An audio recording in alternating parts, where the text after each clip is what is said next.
এক ইহুদি আবু জাহালের বাড়ির মধ্যে কিছু টাকা জমা রাখলেন, আবু জাহালের দরবারে দিয়া গেলেন। এই আবু জাহাল, আমাদের দলের বলো লিডার, তোমার দরবারে টাকাগুলো দিয়া রাখলাম, রেখে দাও। কয়েকদিন পরে বিপদে পড়লে আমার টাকা আমারে ফিরাইয়া দিয়া দিবা।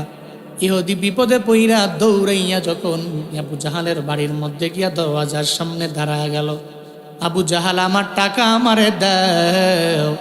কয়, তোরে তো আমি চিনিও না, জীবনে কোনোদিন দেখিও নাই, আমার কাছে তোর বিন্দু মাত্র পরিমাণ টাকা নাই, তোরে আমি চিনি না, জীবনে কোনোদিন দেখি নাই।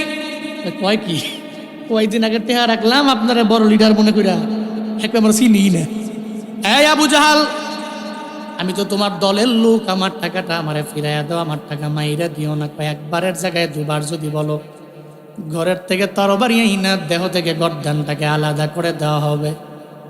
ইহুদির মনে চিন্তা ঢুকলো, টাকা গেলে যাবে, নিজের কল্লা হারাইয়া জীবন থেকে মৃত্যুর দ্বারে কাছে যাওয়ার দরকার নাই।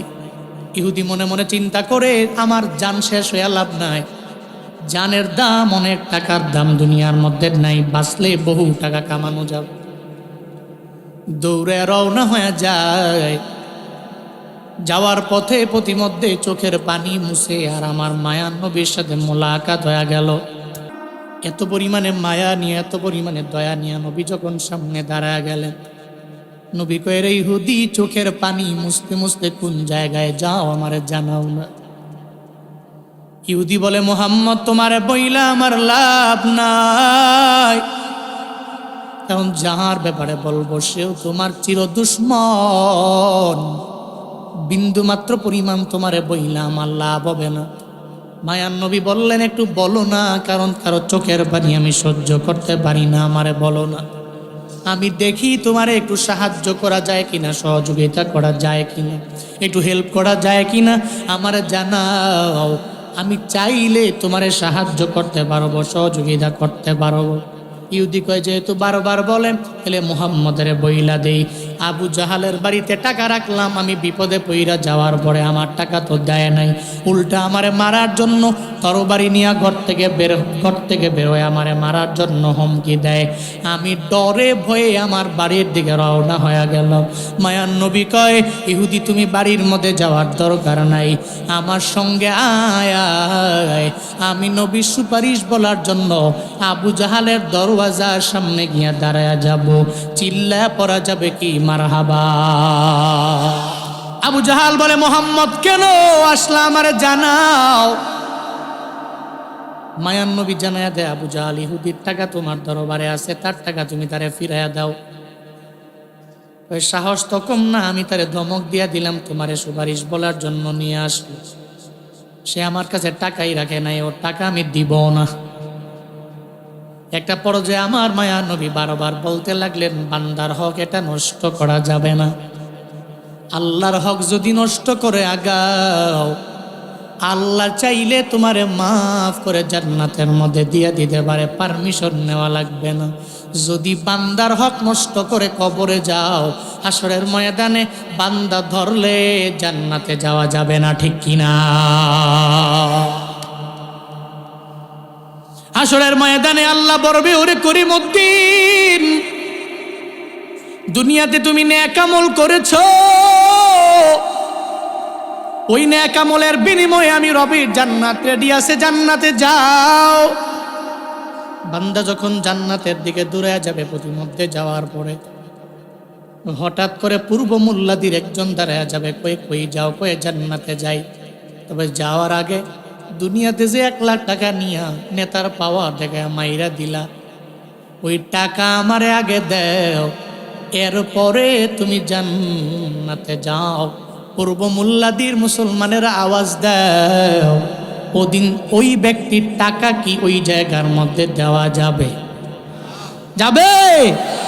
নেক আল্লাহর বান্দা বড় জালেম, অত্যাচারী একটা ব্যক্তি, ওই অত্যাচারী ব্যক্তিটা মানুষের ওপর জুলুম করে, নির্যাতন করে, গরিবের ওপরে গরিবের মাল ভক্ষণ করে খেয়ে ফেলে।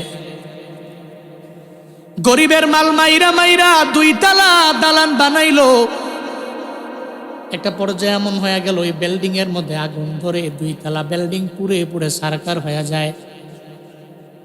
ওই দালানের মালিক জালেম বিল্ডিং এর পাশে দাঁড়ায় দাঁড়ায় চোখের পানি ফেলায় কান্দে আর বলে, এই দালানে তো আগুন লাগার কথা না, কে আগুন লাগাইলো আমার বিন্দু মাত্র পরিমাণ জানা নাই।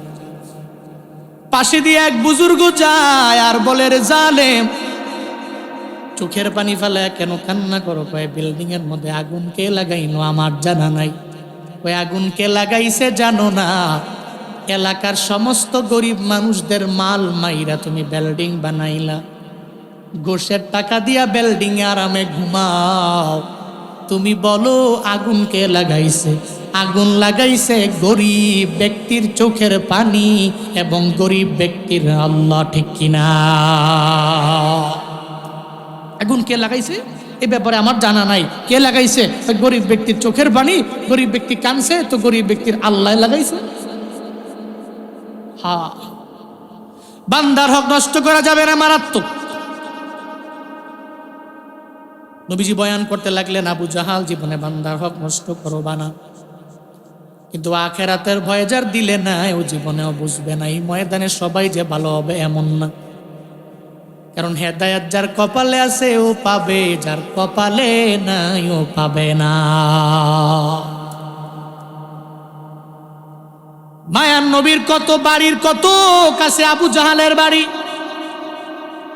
উমরা করার জন্য, হজের জন্য যারা মক্কা মদিনায় গেলেন, আপনারা দেখলেন, আপনারা বাইতুল্লাহ তাওয়াফ করলেন, 7 বার তাওয়াফ করার পরে এরপরে আপনারা সাফা টু মারওয়া সাই করার জন্য গেলেন। সাফা টু মারওয়া, মারওয়া টু সাফা, সাফা টু মারওয়া, মারওয়া টু সাফা, সাফা টু মারওয়া। কয়বার? কয়বার? 7 বার। যখন সাই করা শেষ হয়ে গেল, মুআল্লিম আপনারে বলল, একটু চলেন না হাম্মাম আবি জাহাল দেখাই। মানে আবু জাহালের বাড়ি যেটা, ওটা এখন দাওয়ারত ময়া। ওখানে গেলে আপনার 1 নাম্বার ব্যাগ আসলে করতে পারবেন, 2 নাম্বার আসলে নূরুন আলা নূর, আরো ভালো। এর বাড়িতে গিয়ে 1 নাম্বার 2 নাম্বার করে আসেন। ইস্তেঞ্জার চাপ যদি ধরে যায় তাহলে আবু জাহালের বাড়ির মধ্যে গিয়ে করতে পারেন। আবু জাহালের বাড়ি থেকে বের হয়ে যাওয়ার পরে একটু পরে আমার মায়ার নবীর বাড়ি। এই যে লোকগুলো যারা দাঁড়ায় আছে ওখানে ধরেন আমার মায়ার নবীর বাড়ি।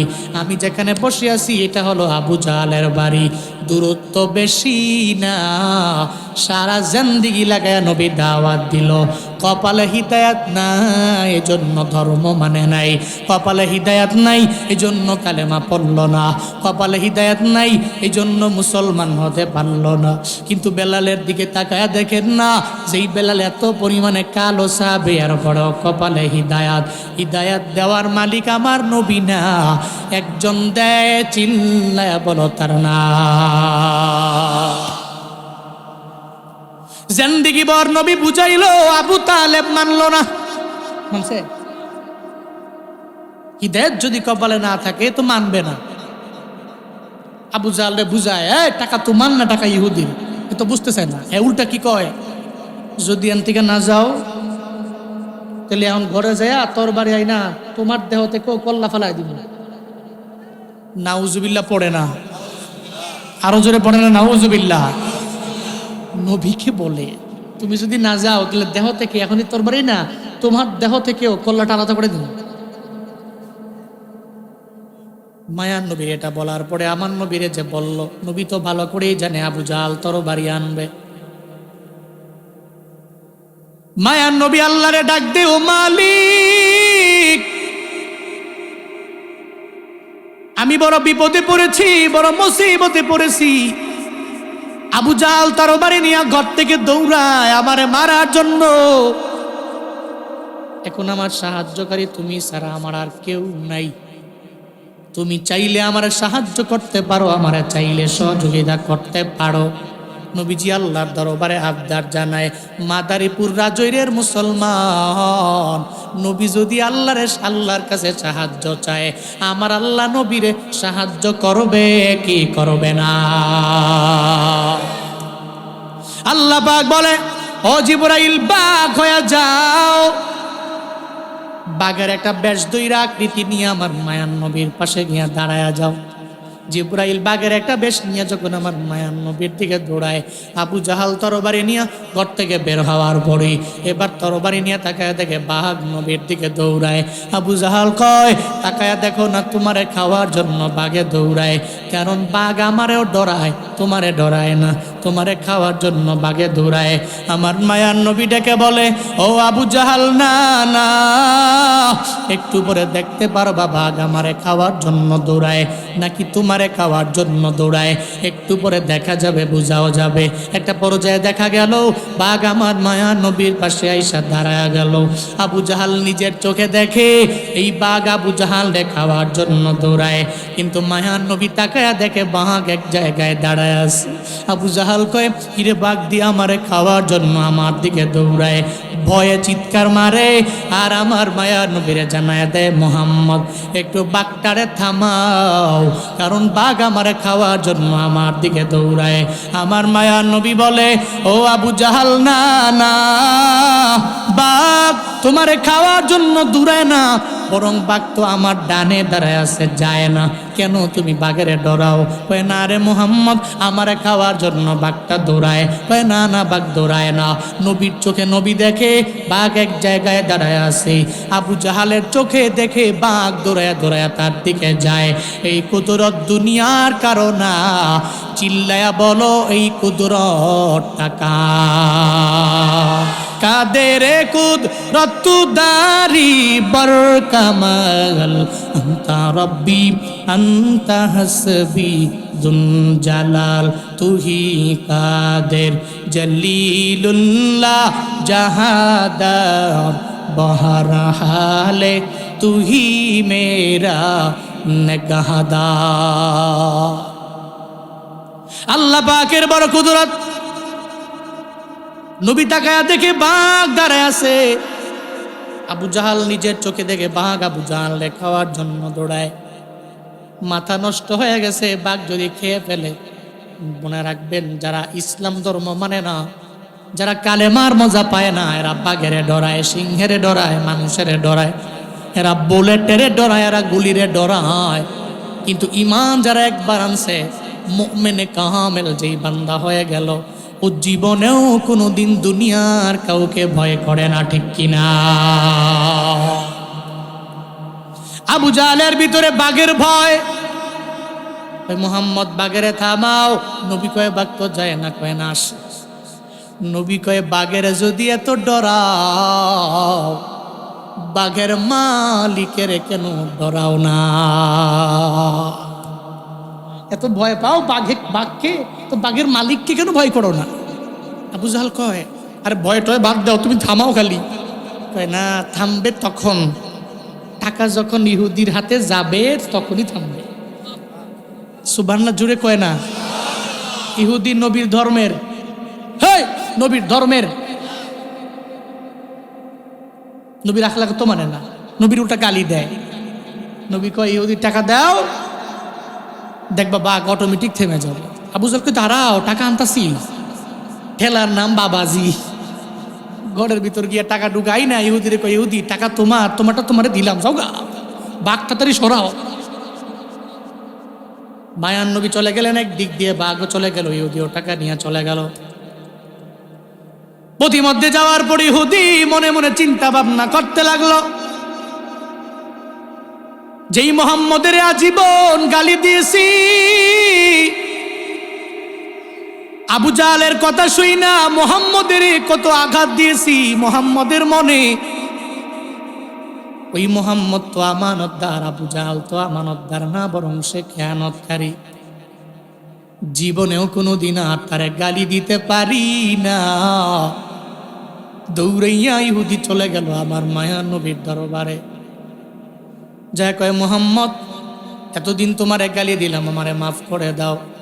তোমার আখলাকের মতো কারো আখলাক হয় না, চরিত্রের মতো কারো চরিত্র হয় না রে মুহাম্মদ। আমানতের খেয়ানত তুমি করো না, আবু জাহাল করে, তার দলের মধ্যে আমি থাকতে পারি না। আমারে তোমার সেই কালেমা পড়ায়া দাও, লা ইলাহা ইল্লাল্লাহ মুহাম্মাদুর রাসূলুল্লাহ। সাল্লাল্লাহু আলাইহি ওয়াসাল্লাম। মিয়া বিদায় হজের ভাষণে নবী যখন দাঁড়ায়া ভাষণ দিয়েছেন, নবীর সামনে সাহাবায়ে কেরামের সংখ্যা ছিল কয় লাখ? কয় লাখ? ১৬ লক্ষ সাহাবা নবীর সামনে ছিল। কেন? সবগুলারে মাইরা নবীর দলে আনছে, পিটায়া, জুলুম কইরা, নির্যাতন কইরা, বাড়িতে হামলা দিয়া, মামলা কইরা, আখলাক দিয়া। সুবহানাল্লাহ পড়বেন না? কি আখলাক, কি সুমহান চরিত্র, কি মায়া, কি দয়া, চিল্লায় পড়া যাবে না মারহাবা। এই জন্য মাইরা মুইরা পিঠে আপনার দলে আপনি আনতে পারবেন না। তো আপনার ব্রড মাইন্ডের হওয়া লাগবে, আপনার দিলে মায়া থাকা লাগবে, সবাইকে কাছে টানার মতো একটা পদ্ধতি অবলম্বন করতে হবে আপনার। ন্যারো মাইন্ডের হলে হবে না, ব্রড মাইন্ডের হতে হবে। আল্লাহ তৌফিক দান করেন। আরো জোরে পড়েন আমিন। কষ্ট হচ্ছে আপনাদের? রাগ করছেন নাকি আপনারা? পড়েন সুবহানাল্লাহ। আরো জোরে আলহামদুলিল্লাহ। আরো জোরে চিল্লায় আল্লাহু আকবার। ৩ নাম্বার, নবীজি বলছেন যাকাতু মাগরামা। আমার উম্মতেরা যখন যাকাতকে জরিমানা মনে করবে, কি মনে করবে? যাকাত কি জরিমানা?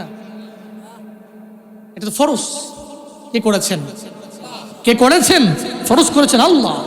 আপনি তো মুসলমান, আপনার পরিচয় তো নামাজ, আপনার পরিচয় রোজা, আপনার পরিচয় হজ, আপনার পরিচয় তো কালিমা, আপনার পরিচয় তো যাকাত। এটা তার পরিচয়। বুনিয়াল ইসলামু আলা খামসিন শাহাদাতি আল্লা ইলাহা ইল্লাল্লাহ ওয়া আন্না মুহাম্মাদার রাসূলুল্লাহ ওয়া ইকামিস সালাহ ওয়া ইতাইজ যাকাত ওয়াল হজ ওয়া সাওমি রমাদান। নবীজি বলছেন ইসলাম তো দাঁড়িয়ে আছে 5টা স্তম্ভের উপরে। 1 নাম্বার কালিমা, 2 নাম্বার নামাজ, 3 নাম্বার রোজা, 4 নাম্বারে হজ, 5 নাম্বার যাকাত। দাঁড়িয়ে আছে। কিন্তু ধনীরা রমজান আসলে দেখবেন যাকাত দেয় 1 লাখ টাকা, যাকাত দেয় মাত্র 20,000 টাকা। মনে হয় যে দুনিয়ার কোনো ব্যক্তির এটা ফাঁকি দিল আর কি, মানে হের সম্পদের হিসাব আমার আল্লাহ জানে না। সম্পদ দেওয়ার মালিক কে? এটা আবার কেড়ে নিতে পারে কে? কিন্তু যাকাত দিলে কেড়ে নিবে না, ওই সম্পদে বরকত দিবেন কে? ধনীরা বুঝে না। কিছু ধনী আছে দেয়, ঠিক মতো হিসাব করে যাকাত দেয়, আবার কিছু ধনী আছে যাকাতকে জরিমানা মনে করে। এমন লুঙ্গি যাকাত দেয়, আমি দেখছি এমন লুঙ্গি দেয় একেবারে সর্বনিম্ন লেভেলের, এর নিচে আর কোনো লুঙ্গি নাই। বাজার থেকে এসব লুঙ্গি কি নাই না?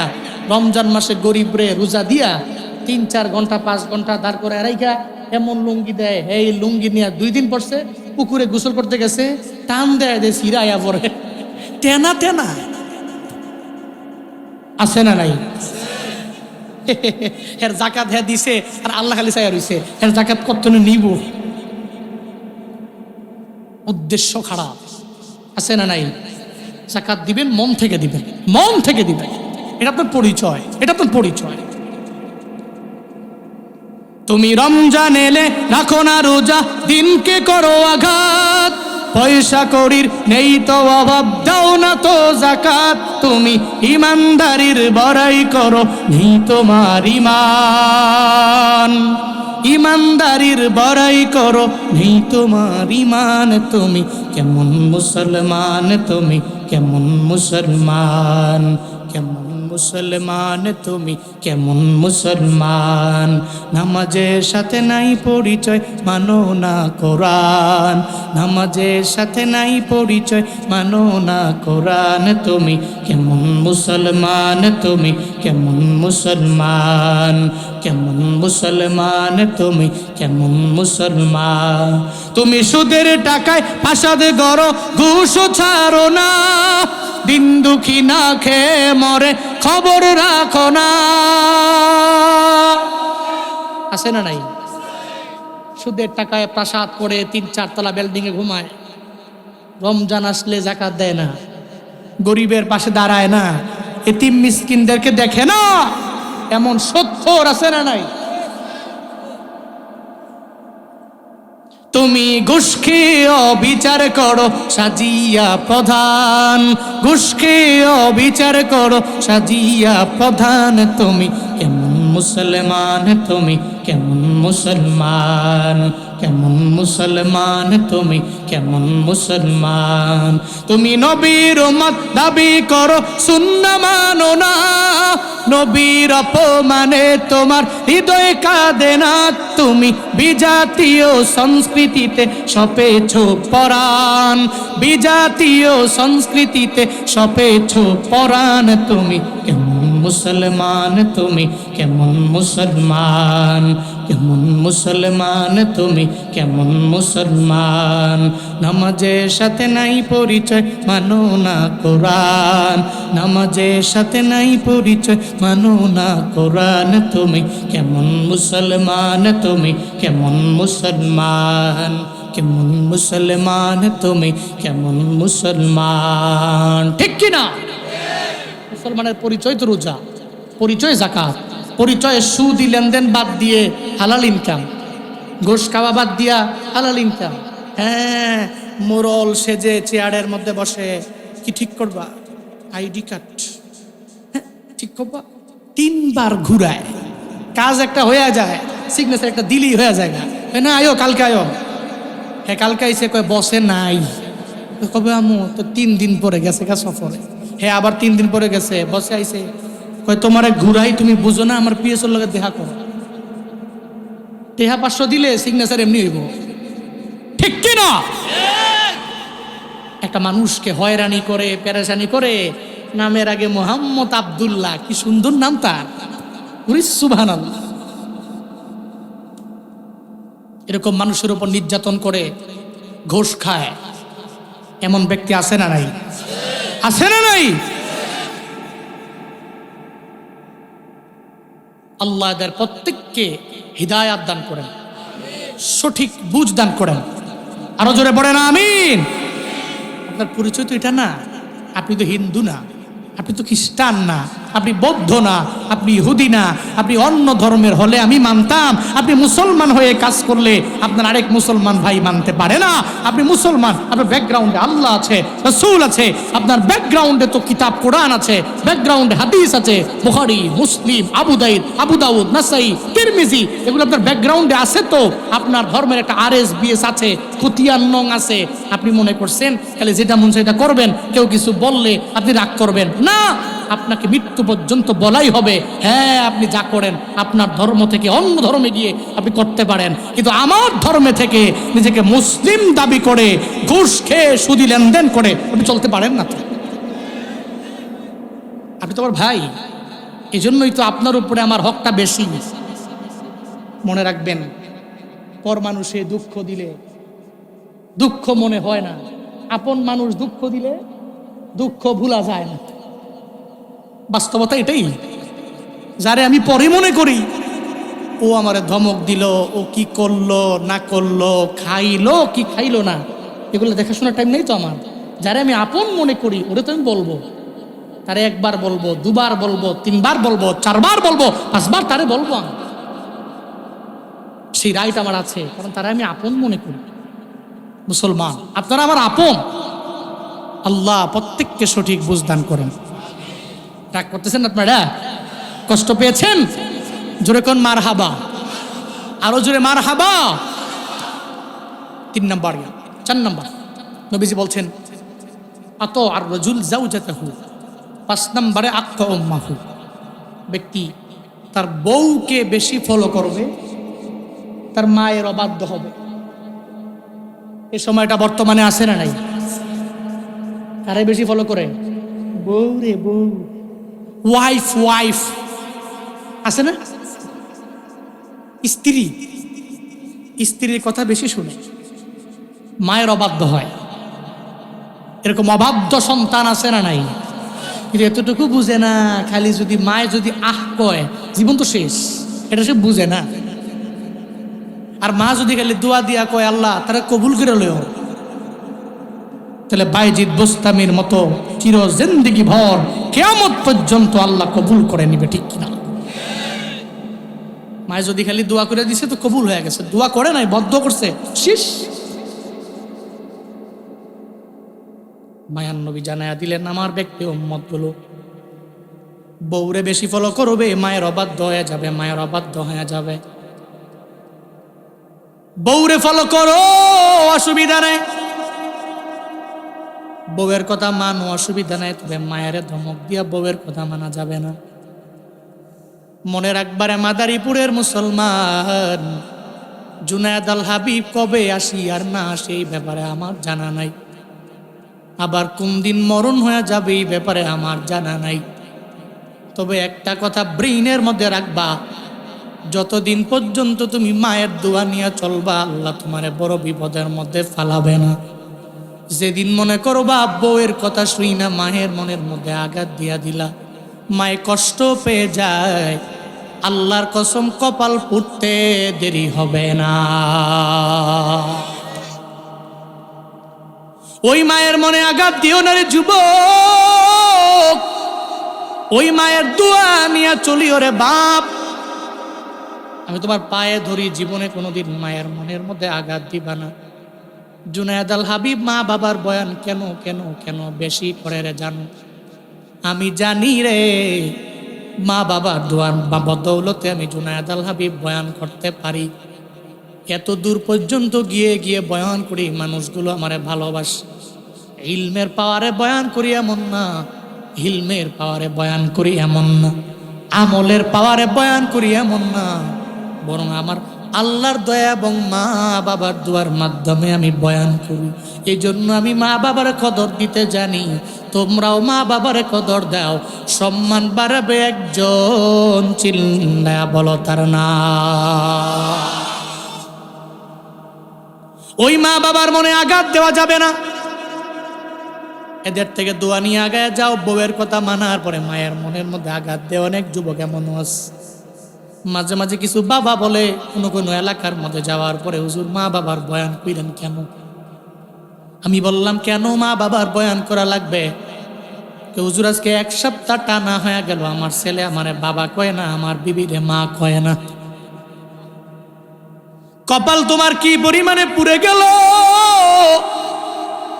তুমি তোমার বাবারে বাবা বলো না, মারে মা বলো না। তোমার মায়ে তো তোমার দরবার থেকে টাকা চায় না, বাড়ি চায় না, গাড়ি চায় না, কিচ্ছু চায় না রে বাপ। তোমার মায়ে তো তোমার পক্ষ থেকে একটা আম্মা ডাক শুনবার চায়। তুমি মুখটা বইরা যদি আম্মা বলে ডাক দেও, মায়ের পরানটা বড় ঠান্ডা হয়ে যাবে। যদিও এতদিন তুমি বুঝো না, যেদিন মা দুনিয়া থেকে বিদায় নিয়ে চলে যাবে ওদিন হারে হারে টের বাবারে বান্দা। এই যে ময়দানে মানুষগুলো হাজির, বাড়িতে যাওয়ার পরে যারা মায়ের আদর পায় না, এরা বলতে পারে মায়ের কি পরিমাণে কদর, বাবার কি পরিমাণে কদর এরা দিতে পারে। কারণ এরা জানে রে, টাকা আছে, বাড়ি আছে, গাড়ি আছে, বিবি আছে, কিন্তু বাড়িতে গেলে যখন ভালো খাবার সামনে আসে, মায়ের কথা মনে পড়ে খাইতে পারে না মা বাবা হারা সন্তানেরা। চোখের পানি ফেলা ফেলা কবরের সামনে গিয়া কান্না করে। যেদিন হারাবা ও দিনটার বাবা, যারা থাকতে দাম দেয় না, এরা যখন হারায় তখনই কদর দিতে পারে। এই জন্য বলি থাকতে দাম দেও, থাকতে কদর করো, থাকতে যদি দোয়া নিয়ে আগায়া যেতে পারো, তোমার জীবন আল্লাহ পাক বড় ধন্য জীবন বানাবে। জীবনের মূল কষ্ট মায়ের প্রসব বেদনায়,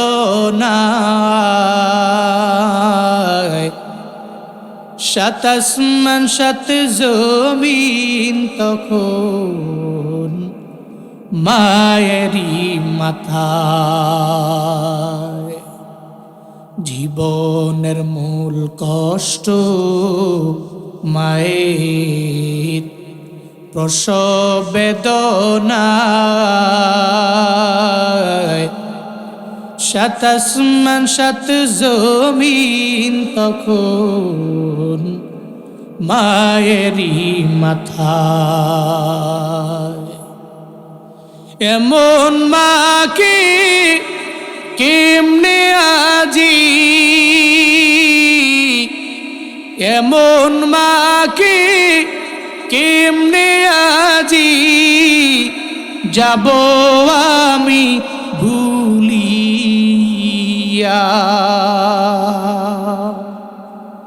ও আমার প্রাণের মা, মা গো মা, কোথায় গেলে মোরে ছাড়িয়া।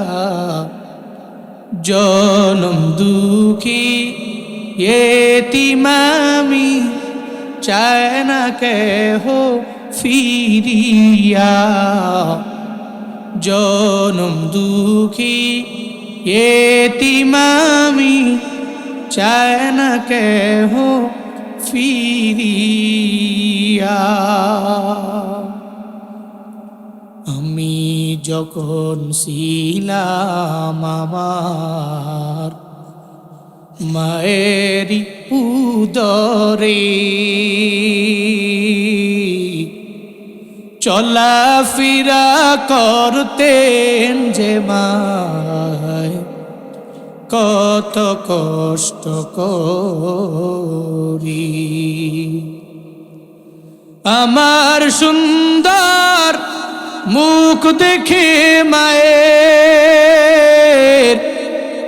আমার সুন্দর মুখ দেখে মায়ের ব্যথা যায় দেয় হাসায়া। ও আমার প্রাণের মা, মা গো মা, কোথায় গেলে মোরে ছাড়িয়া। জনম দুঃখী এতিম আমি, চায় না কেহ ফিরিয়া। জনম দুঃখী এতিম আমি, চায় না কেহ ফিরিয়া। জনম দুঃখী এতিম আমি, চায় না কেহ ফিরিয়া।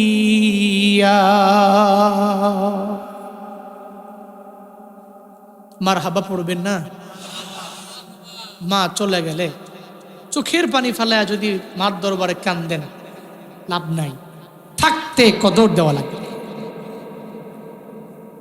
কারণ চলে গেলে পাওয়া যায় না। বউ চলে গেলে 3-4টা বউ মিলবে, কিন্তু মাগার মা চলে গেলে মা মিলানো যাবে না, যাবে না, মা মিলানো যায় না। আপন মা তো আপন মাই, সৎ মা তো সৎ মাই। এই জন্য বাপ রিকোয়েস্ট করি, বউয়ের কথা শুই না, জীবনে কোনোদিন মায়ের মনের মধ্যে আঘাত দেওয়া যাবে না। অমূল্য সম্পদের গায়ে হাত তোলা যাবে না। কপাল পোড়া যুবক তো আছে অনেক, এমন ফোন একটা কেনার জন্য যে মাকে লাত্তি দেয় পর্যন্ত, মার উপরে আঘাত দেয়। জন্ম দিছো কে যদি ফোন কিনে না দিতে পারো? এরকম বলে কি বলে না? জন্ম দিছো কে? নবীজি বলছেন আমার উম্মতেরা এমন হয়ে যাবে, এরা বউয়ের কথা শুই না, মায়ের অবাধ্য হয়ে যাবে। উম্মতেরা সাবধান, এটা হওয়া যাবে না। বড় বালার মধ্যে পড়ে যাবা, মুসিবতের মধ্যে পড়ে যাবা যদি তুমি বউয়ের কথা শুই না, মায়ের মনের মধ্যে আঘাত দিয়া দাও। এরপরে আমার মায়া নবী জানায়া দিলেন, নেরা এমন হয়ে যাবে বাররা সদিকহু জাফা আবাহু, বন্ধুকে আপন মনে করে, বাবারে পর মনে করে, এমন সন্তান আছে নানা। বন্ধু বন্ধুরে বলে, বন্ধু চলো, কই যাবি? কয় কক্সবাজার। হ্যাঁ, কক্সবাজার যাবি? টিয়া কত লাগবে? কয় 5,000। দিলাম, চল, গাড়ি ভাড়া কর। বন্ধু কক্সবাজারে যায়, সেন্ট মার্টিনে যায়, সাজেকে যায়, বান্দরবানে যায়। কপাল পোড়া সন্তান এমন, ঘরের মধ্যে বাবায়, বিছানার মধ্যে শয্যাশায়ী বাবায় আস। প্রতি মাসে ঘুইরা গেলে 3,000 টাকার মেডিসিন বাবার লাগে। প্রথম সন্তান মেজো ভাইয়ের ঠেলা দেয়, মেজো ভাই 3 নাম্বার ভাইয়ের ঠেলা দেয়, এমন সন্তানও আছে নানা। মরণের আগে বাবার খবর নেয় না, চোখের পানি ফালাইয়া বাবা কান্দে আর বলে হুজুর দোয়া কইরেন। সন্তান আমার খবর নেয় না, আমার ছেলেগুলো আমার খবর নেয় না। টাকা চাইলে বলে না, কিন্তু বন্ধুর সাথে ঘুরতে গেলে আড্ডায় গেলে কয় টাকা। নবীজি জানা দিয়ে গিয়েছে আমার উম্মতের মধ্যে এমন হবে, বন্ধুরে আপন বানাবে, নিজের বাবারে পর মনে করবে। সাবধান মুসলমান, বন্ধুরে আপন বানাওয়া সুবিধা নাই, তবে বাবারে ভুইলা গেলে হবে না। এমন একটা ট্রেন্ডিং তো হয়ে গেল, মরণের আগে বাবার খবর নেয় না, মরণের পরে বাবার জন্য মানুষ নিয়ে দোয়া করে, মরণের আগে খবর নাই, এমন ট্রেন্ডিংও আছে না। না, দোয়া করতে বাধা নাই, করেন। আপনি সবাইকে দাওয়াত দিয়ে বাবার রুহের মাগফিরাতে দোয়া করবেন, অসুবিধা নাই, তবে মরণের আগে খবর নাই। আমার এলাকায় কিছু এমন আছে পাগলা, মরণের আগে বাবার চিকিৎসা করার জন্য একটা ছেলেও টেহা দেন, কিন্তু মরণের পরে কয় বিশাল এক জিয়াফত করবো, টাকা কত লাগবে, কয় 5 লক্ষ। এখন সব ভাইয়েরা মিলে টেহা দেয়, কই এখন টেহা দিতে পারি, অসুবিধা নাই, কারণ বাবার সম্পত্তি তো আমগই, এনতে কিছু ভাঙ্গা কইরালা। তো ওই সময় তো মরে নাই, যেহেতু সম্পদ তো পাই নাই, ভাগও হয় নাই, এজন্য ওই সময় টেহা টোয়া দেই না। এখন ভাগ হয়েছে, টেহাও পকেটে আইছে, তো 3 লাখ আইলে 1 লাখ বাবার প্রতি খরচ কর, রুহের মাগফিরাতে দোয়া কর। মরণের আগে খবর নাই, মরণের পরে খালি খবর আছে না নাই? হ্যাঁ, নবীজি বলছেন বাবাকে পর মনে করবে, বন্ধুকে আপন মনে করবে।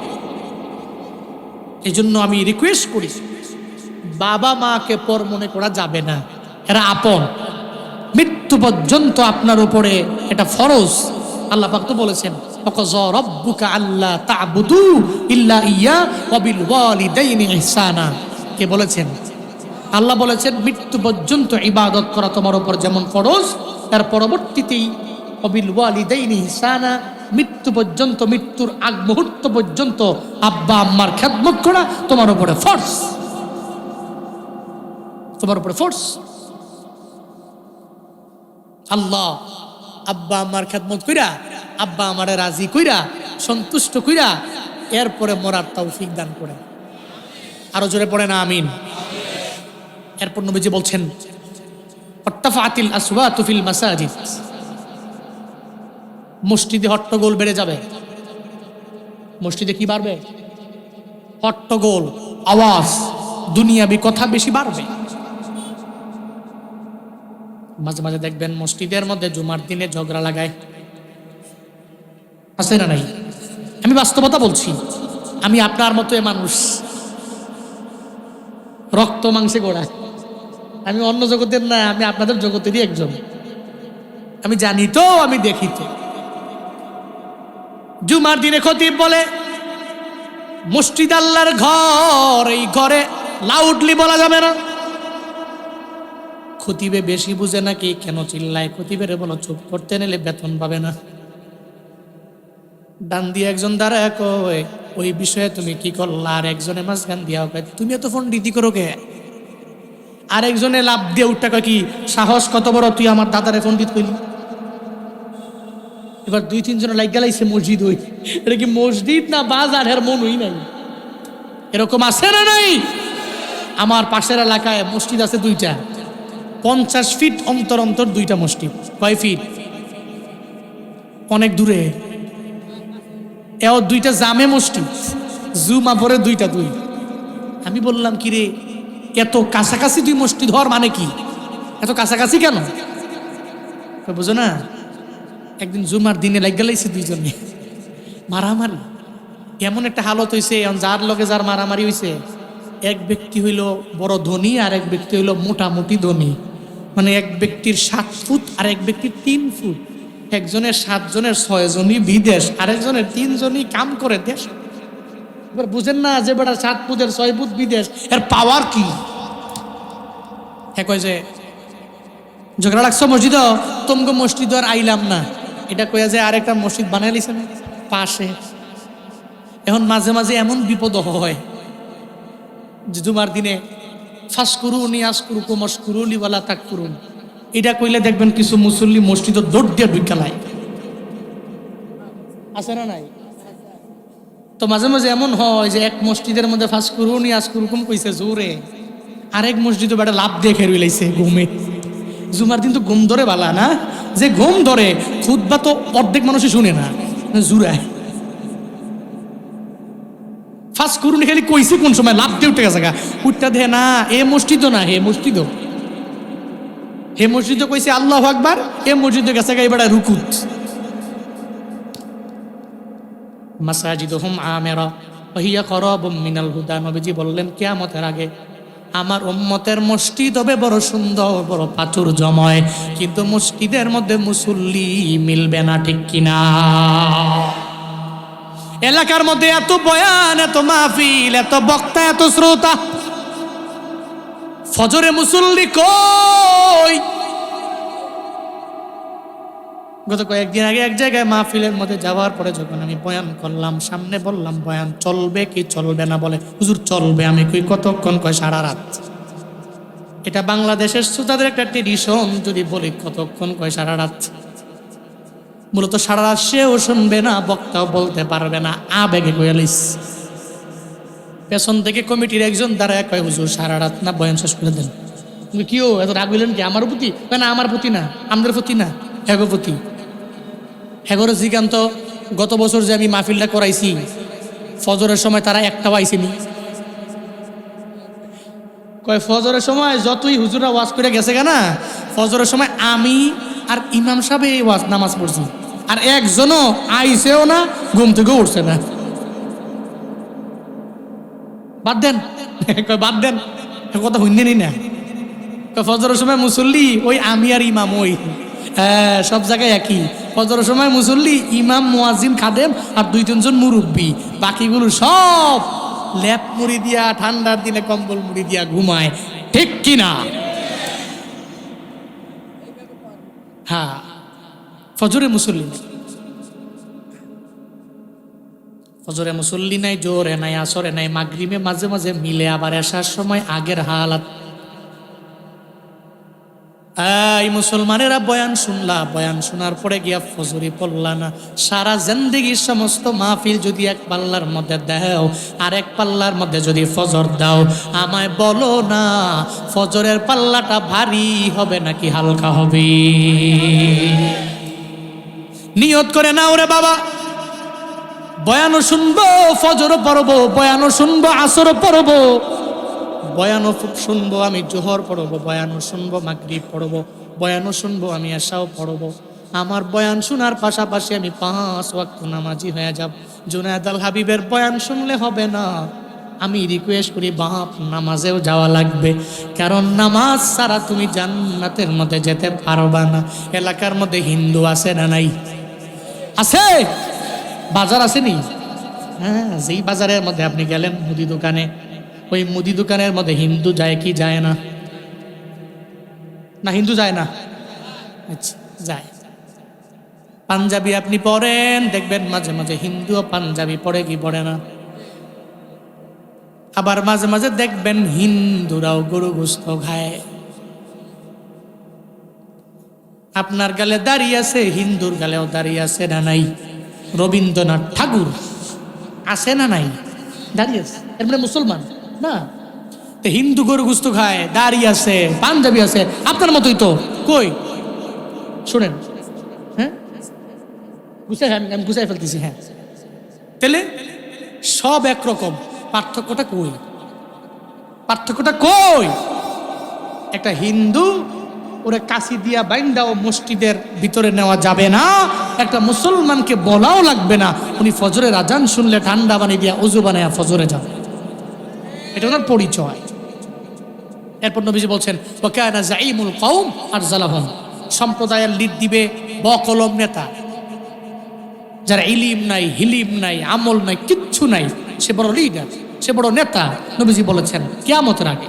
এরপর নবীজি বলছেন উকরিমার রুজুল মাকাফাতা শাররি, ব্যক্তিকে সম্মান করা হবে তার অনিষ্টতা থেকে বাঁচার জন্য, সম্মান করা হবে তার অনিষ্টতা থেকে বাঁচার জন্য সে আমার ক্ষতি করে ফেলবে, এই ভয়ে ব্যক্তিকে সম্মান করা হবে, নবীজি বলছেন। এরপর নবীজি বলছেন অশরিবাতিল খুমুর, উম্মতের ভিতরে মদ বেড়ে যাবে। কি বেড়ে যাবে? কি বেড়ে যাবে? মদ বেড়ে যাবে। মদ্যপানকারী আছে না নাই? আছে না নাই? সুযোগ পাইলে টাকা নিয়ে বন্ধু বান্ধবরা মিলে মদ খায়। একটা পর্যায়ে মদ খায়া বউরে কয় মা, মারে কয় বউ। কারণ মদ খাইলে তো টাল, ঠিক কিনা? তো মাঝে মাঝে এক কিস্সা আমি বলি ঢাকার, এই শোনেন আমি গুছাই দিচ্ছি, খারাপ লাগতেছে আপনাদের? জোরে কোন মার হাবা, জোরে কোন মার হাবা, আরো জোরে চিল্লে মার হাবা। শেষ করে দিচ্ছি, আমি শেষ পর্যায়ে চলে আসছি একটু। দুই বন্ধু মদ পান কইরা ঢাকার শহরে হাঁটতাস, ঘুরতাস। একটা পর্যায়ে গুলিস্তানে আইসা এক বন্ধু আরেক বন্ধুরে কয়, বন্ধু গুলিস্তানের 10 তলা এই বিল্ডিং গুলো রাস্তার মাঝে কেমনে আইলো? মদ খায়া কি কয়, গুলিস্তানের 10 তলা বিল্ডিং রাস্তার মাঝে কেমনে আইলো?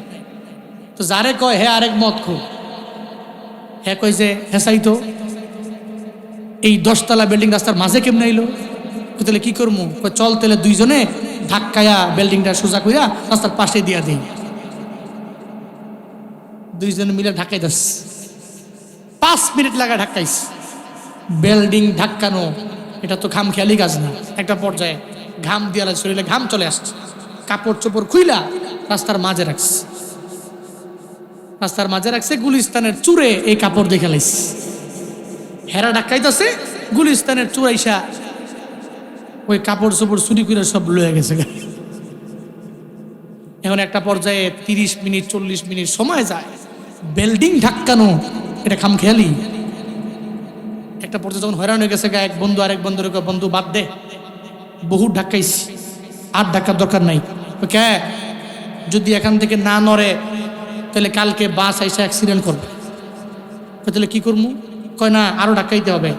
ঠাস করে একজনের পিছনে যায়, বন্ধু না আমরা ধাক্কাইতে ধাক্কাইতে গুলিস্তান থেকে মনে হয় সাইনবোর্ড পর্যন্ত নিয়ে আইছি। কেমনে বুঝলে? পিছনে দেখ, যেই রাস্তার মাঝখানে কাপড় চোপড় রাখছিলাম, ধাক্কায় এত দূর আনছি কাপড় চোপড় সহ দেখা যায়।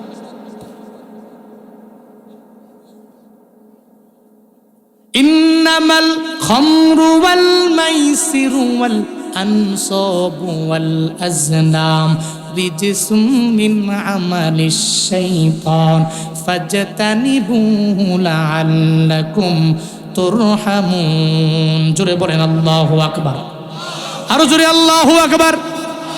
আল্লাহ পাক বলছেন ইন্নামাল খামর, নিশ্চয়ই মদ, ওয়াল মাইসির এবং জুয়া, ওয়াল আনসাব এবং প্রতিমা, ওয়াল আজলাম এবং লটারি, রিজসুম মিন আমালিশ শাইতান, এটা কোনো মুমিনের কাজ হতে পারে না, এটা শয়তানের কাজ। চিল্লায়া বলেন ঘোষণা কাজ।